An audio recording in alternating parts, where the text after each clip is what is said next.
Next question hyper conjugation, और hyper conjugation का पहले इसमें डेफिनेशन बताया गया है कि delocalisation of sigma electrons with p orbital with respect to, यहां पर हम कह सकते हैं कि हम अल्फा हाइड्रोजन जो है या कार्बन हाइड्रोजन सिग्मा बॉन्ड जो है इसका डीलोकलाइजेशन कराते हैं alkene, alkyne, carbocation, carbon free radical या फिर बेंजीन न्यूक्लियस के साथ।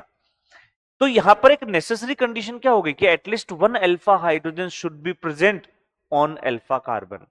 चलिए देखें इसमें question is select the incorrect statement. हमें हाइपर कॉन्जुगेशन का इनकरेक्ट स्टेटमेंट सेलेक्ट करना है। First is hyper conjugation is permanent effect, that is true statement.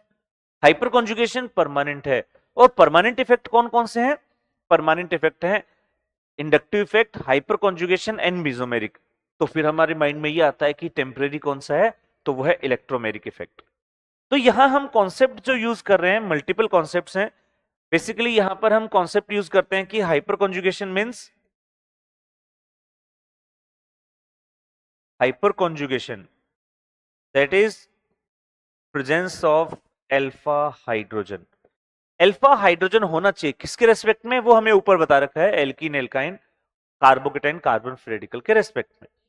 तो यहां सेकंड में प्रोपीन शो हाइपर कॉन्जुगेशन, बिल्कुल सही है क्योंकि इसमें अल्फा हाइड्रोजन्स हैं, और जिस एल्कीन के पास अल्फा हाइड्रोजन होंगे वो हाइपर कॉन्जुगेशन शो करेगा। यानी सेकंड स्टेटमेंट जो है, वेट ये स्टेटमेंट जो है आंसर नहीं है, ये ट्रू स्टेटमेंट है। तो हम इनको हम टिक कर लेते हैं राइट साइड में कि ये स्टेटमेंट भी ट्रू है, लेकिन हमें आंसर तो वो देना है जो इनकरेक्ट है।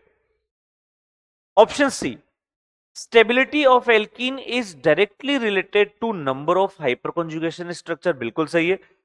हाइपर कॉन्जुगेशन जितना ज्यादा होगा उसमें हाइपर कॉन्जुगेशन स्ट्रक्चर ज्यादा होंगे, स्ट्रक्चर ज्यादा होंगे तो एनर्जी डिक्रीज होगी, और एनर्जी जब डिक्रीज होती है तो स्टेबिलिटी इंक्रीज होगी। दैट मींस जितने ज्यादा हाइपर कॉन्जुगेशन होंगे एल्कीन की स्टेबिलिटी उतनी ही ज्यादा। तो ये स्टेटमेंट जो है ये भी ट्रू है।